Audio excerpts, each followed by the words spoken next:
समझना है कि एक दूजे का साथ लेकर ये 4 पुरुषार्थ को हम सिद्ध करेंगे।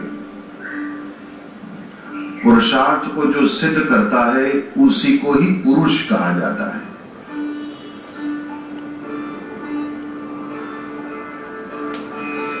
धर्म में मुख्य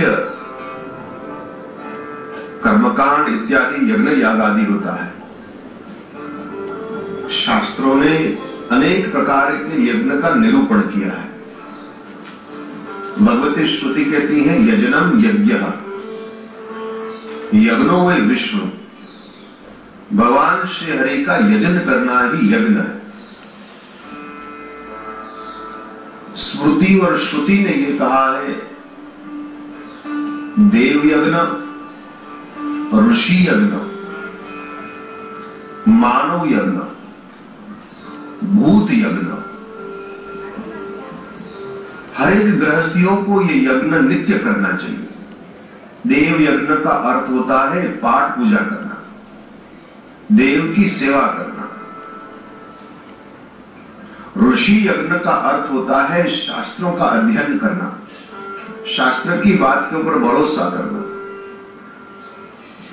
नर यज्ञ का अर्थ होता है अतिथि का सत्कार करना, अतिथि का सम्मान करना, अतिथि की सेवा करना। अतिथि देवो भव। भूत यज्ञ का अर्थ होता है जीव मात्र के ऊपर दया करना। आंगन में कुत्ता आवे तो उसको रोटी खिलाना ये तुम्हारा नैतिक धर्म और फर्ज है। नदियों को दूषित नहीं करना ये तुम्हारा धर्म है। आकाश में धुएं से प्रदूषित न करना यह भूत यज्ञ है। अर्थ उसी को कहते हैं, अर्थ की जो इच्छा करते हैं। आर्थ्यते इति अर्थ। धन संपत्ति बुरी नहीं है। धन संपत्ति आने के बाद मानो ये समझे, पति पत्नी ये समझे कि धन धर्म के लिए है, भोग के लिए नहीं है, तो तुम्हारा भी कल्याण करेगा, सर्व का कल्याण करेगा। जो लोग धन आने के बाद व्यसन और फ्यसन में उसको बर्बाद करते हैं वो लक्ष्मी के प्रति अपराधी हो जाता है। जो लोग धन संपत्ति मिली है वो भोग और विलास में उसका अपव्यय करते हैं वो दूसरे जन्म में दरिद्र और रोगी होता है।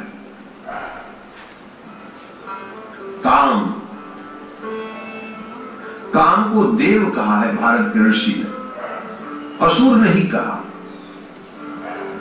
ये राक्षस नहीं है, ये दानव नहीं, ये देव है, प्रजोत्पत्ति करता है। संयम नियम जो है वो गृहस्थाश्रम का श्रृंगार है। पति पत्नी ये समझे कि हमारे दोनों का मिलन जो हुआ है वो भजन के लिए हुआ है, भोग के लिए नहीं हुआ, योग के लिए हुआ है। पति पत्नी जो भोग में डूब जाए तो दोनों रोगी होते हैं। भोगे रोग भय, भरथोरी महाराज कहते हैं। मोक्ष, चतुर्थ पुरुषार्थ है मोक्ष। मोह जो है संसार के प्रति तुम्हारा मोह जो है उसका क्षय हो जाए तो तुम जीवन मुक्त हो। मानव को यह याद करना चाहिए कि उनके पास जो भी कुछ है वो उसी का है नहीं, तो ये जीवन मुक्त है। मैं मालिक नहीं, मैं माली हूं, ये समझो तो तुम जीवन मुक्त हो। यहां तुम्हारा कुछ नहीं है, ये शरीर भी तुम्हारा नहीं है, एक न एक दिन तुम्हें वापस देना पड़ेगा। ये शरीर पंच महाभूत का है, आकाश, वायु, तेज, जल, पृथ्वी, उसको वापस लौटाना है तुम्हें। जहां मोह हुआ है वहां तमाम शूल, तमाम दुखों का कारण मोह है। मुझे चाहिए और ये मेरा है, ये आज नहीं तो कल दुखी होने ही वाला है। मुझे कुछ नहीं चाहिए, उसको कोई दुखी नहीं कर सकता। मुझे चाहिए का कोई अंत नहीं है। मुझे चाहिए वालों को जगत की गुलामी करनी पड़ेगी। मुझे कुछ नहीं चाहिए, उसको कोई दुखी नहीं कर सकता, वो किसी की गुलामी नहीं करता, वो दीन भाव से किसी के सन्मुख नतमस्तक नहीं होता है। वचनम मुक्ति वचनम मोक्ष। तो महाराज ने जगत के सामने ये सूत्र दे दिया है कि साधक के मन में ये होना चाहिए कि परमात्मा ने कृपा कर कर मेरे को ये सुंदर जो काया दी है, इस सुंदर काया जो है एक साधन है, जिस साधन से मेरे को छुटकारा पाना है। तुम आज से ही निर्णय कर लो कि आज के बाद मुझे किसी के गर्भ में उल्टा लटकना नहीं है। महापुरुषों ने गर्भवास को ही नरकवास कहा है। 9 महीने तक उल्टा लटकना पड़ता है। मां जो खाती है, पीती है, अनुभूत करती है, बच्चा उदरस्थ बच्चा जो है वो कुछ कह नहीं सकता, बहुत पीड़ा होती है। तुम निर्णय करो आज के बाद मेरे को किसी के गर्भ में नहीं आना है, ऐसा ही होगा। वचनम मुक्ति वचनम मोक्ष। चतुर्थ स्कंद विसर्ग लीला है। प्रथम स्कंद को अधिकार लीला कही। तुम तुम्हारा अधिकार सिद्ध करो तो तुम्हें कोई ना कोई सदगुरु का दर्शन अवश्य होगा। अधिकारी शिष्य को सदगुरु मिल ही जाएगा। सदगुरु को खोजो मत, वो कोई खोई हुई चीज नहीं है। सदगुरु की पहचान कोई गर्वेश नहीं होती, सदगुरु की पहचान चित्तवृत्ति से होती है। पतंजलि ने योग दर्शन में यही बताया है कि जिनके समीप जाने से तुम्हारे मानस में, तुम्हारे व्यवहार में, तुम्हारी अनुभूति में अचानक बदलाव हो जाए, अहिंसा प्रतिष्ठायाम तत्सन्निधो वेद त्यागा, तो समझ लेना ये तुम्हारे सदगुरु है। जिनके सन्मुख तुम जाओ तो सर्वप्रथम तो तुम्हें शांति मिले। संत शांति देता है, संत भोग नहीं देता। संतों की संगति में आने से तुम्हारे मन और बुद्धि में परिवर्तन होता है। महापुरुषों की संगति में विचार जो है वो करंट बदलता है, तुम्हारा विचार बदलेगा। वो भोग तो तुम्हारे कर्मों को अधीन है, तुमने भाग्य में लिखा है तो सुख दुख तुम्हें मिलेगा ही। महापुरुषों तुम्हें सुख दुख नहीं देता, वो तुम्हारी बुद्धि को परिवर्तित करते हैं। और मन जो है वही तो जीवन की और मोक्ष की चाबी है। जब तक तुम जिंदा हो तो ये तुम सुखी हो या दुखी हो, राजी हो नाराज हो, ये सब आश्रित है तुम्हारे मन के ऊपर। उपनिषद इसीलिए कहते हैं मन एवं मनुष्याणाम कारणम बंध मोक्ष योग। ये कारण है या तो बंधन या मुक्ति। मानो इस जगत जिस तरह से है उसी तरह से जगत को नहीं देखता। तुम जगत को वैसे देखते हो जैसे तुम्हारा मन है। तुम्हें किसी में खोट नजर आती है, किसी में कमी नजर आती है, तो पहले तुम तुम्हारा मन का संशोधन करो। तुम्हारे मन में है क्या? तुम्हारे मन में ही खोट होगा। जिसका मन पवित्र है, जिसका मन शुद्ध है, उसको तो फूल में भी सुंदरता नजर आएगी, उसको तो हर एक स्त्री जो है वो सुंदर नजर आएगी, हर एक पुरुष जो है वो नारायण स्वरूप ही दिखाई देगा। तुम्हारे मन में खोट होगी तो तुम्हें ये जगत विष तुल्य हो जाएगा। महापुरुषों तुम्हारे मन में परिवर्तन लाते हैं। जिनके समीप जाने से अहिंसक वृत्ति तुम्हारे में हो जाए, ये तुम्हारे सदगुरु है। तुम कंठी पहनो न पहनो इससे कोई फर्क नहीं पड़ता। तुम्हारी स्थिति को बदल देगा ये, स्थान को नहीं बदलता। स्थान तो तुम्हें बदलना है, स्थिति बदलता है वो। अधिकार को सिद्ध करो तो द्वितीय स्कंद में सदगुरु का आगमन हुआ है। श्री सुखदेव जी महाराज ने बोध दिया, ज्ञान दिया है, सदुपदेश देते हैं। सदगुरु और कुछ नहीं करता है। सदगुरु का अर्थ होता है सत्य की राह दिखाने वाला। बस शिष्य उसी के ऊपर चले न चले वो उसकी मर्जी है। सदगुरु का काम ये संसारी लोगों के बीच में हस्तक्षेप करना, दखल अंदाजा करना नहीं है। तुम संसारियों के जीवन में मत आओ। संसारियों के समीप भी तुम मत जाओ, उनके पास भी मत जाओ। साधु संतों संसारियों के बीच में रहेगा तो संसारी लोग सुधरेंगे नहीं, साधु को बिगाड़ देंगे। हमारे सुखदेव जी महाराज तो कहे असंगो असंगो, किसी की संगति ही न करे साधु। बोध दिया है, ज्ञान दिया है। ज्ञान वही है जो आचरण में आवे, विद्या वही है जो वासना का विनाश कर सके। यदि वासना का विनाश तुम्हारी सर्टिफिकेट से नहीं हुआ तो वो कागज की चिट्ठी को लेकर तुम्हें क्या करना? वो किस काम की है तुम्हारी चिट्ठी? अर्थोपार्जन। अरे मानव, पैसे के लिए प्रयत्न मत करो, पैसा तो तुम्हारे प्रारब्ध को अधीन है। तुम्हारे भाग्य में लिखा होगा तो तुम्हें कहीं से मिल जाएगी। इसके लिए ज्यादा लिखाई पढ़ाई करने की जरूरत नहीं है। दुनिया में बहुत लोग लिखे पढ़े हैं, बाकी भीख मंगे हैं। और जिसको कुछ लिखना पढ़ना नहीं आता वो करोड़पति जाकर बैठा है। ये प्रारब्ध, पैसों प्रारब्ध को अधीन है। प्रयत्न पैसे के लिए न करो, प्रयत्न परमात्मा के लिए करो, क्योंकि परमात्मा तुम्हारे भाग्य में नहीं लिखा है। ये कन्हैया किसी के नसीब में नहीं लिखा है।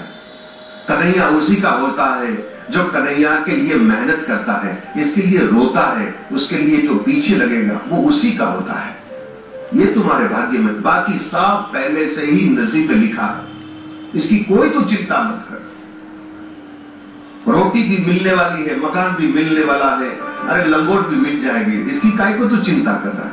ये तो तेरे भाग्य को अधीन है।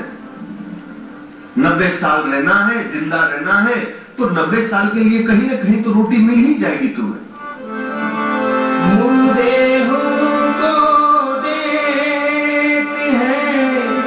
कपड़ा लकड़ी अनुवाद, जिंदा नर चिंता करे, ताको बड़ो अभाव।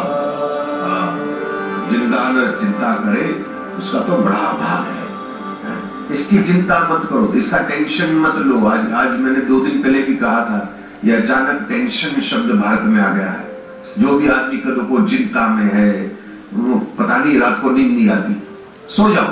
तुम चिंता करोगे तो भी जो होने वाला वो होगा, और तुम नहीं करोगे तो जो होने वाला है वो ही होगा। होने को कोई टाल नहीं सकते मेरे भाई। तो काहे को मनुष्य का कर्तव्य है चिंतन करना। तुम परमात्मा का चिंतन करो तो परमात्मा तुम्हारी चिंता करेगा। तुम चिंतन करो, चिंता मत करो। वो कर रहा है, सब पता है उसको। मुर्दे को लकड़ी, आग, कफन सब कुछ मिल जाता है, तुम्हें नहीं मिलेगा क्या? द्वितीय स्कंद में ज्ञान मिला है। ज्ञान बुद्धि में रहे तो कोई फायदा नहीं।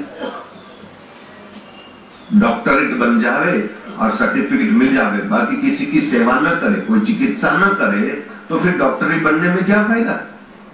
तुम्हें कुछ सेवा करनी चाहिए, रोगी को निरोगी करो। तो बुद्धि में ज्ञान आया है तो करना क्या है? तो तृतीय स्कंद में प्रभु की कृपा से ब्रह्मदेव ने आज्ञा करी है, प्रभु की आज्ञा है, तुम सर्जन करो। चतुश्लोकी भागवत का मूल भागवत का पाठ करवाया। ये परमात्मा का परम गुह्य ज्ञान है। ये 4 श्लोक भी जो तुम्हें समझ में आ जावे तो ज्यादा शास्त्र के माथाफोड़ी करने की कोई जरूरत नहीं है। हे ब्रह्मदेव, जब ये जगत नहीं था तब भी मैं था, अब ये जगत है तो भी मैं हूं, और जब ये जगत नहीं रहेगा तो जो कुछ बचता है सो उसमें हम, वो मैं ही हूं। मैं ही सब कुछ हूं। ये बात समझ में न आई, इसीलिए गीता में भगवान ने हर एक जीव को कह दिया कि पिता हमस्य जगतो माता धाता पितामह, अहम बीज प्रद पिता। मैं ही सब कुछ हूं। भगवान ने माया का निरूपण किया है। सत्य को असत्य साबित कर दे, असत्य को सत्य बना दे, जड़ को चेतन, चेतन को जड़, सुख को दुख, दुख को सुख। प्रतिभाषित जो कर देती है, हे ब्रह्मदेव आप उसको तुम मेरी माया समझो। भगवान ने ब्रह्मदेव को यह बताया, प्रविष्टान्य प्रविष्टानि, हर एक अणु अणु परमाणु में मेरा प्रविष्ट है, और फिर भी कोई प्रविष्ट नहीं है। राधे कृष्ण गोविंद गोविंद गोपाल राधे कृष्ण गोविंद गोविंद श्री गोपाल राधे कृष्ण गोविंद गोविंद गोपाल राधे कृष्ण गोविंद कृष्ण गोविंद गोविंद कृष्ण गोविंद गोविंद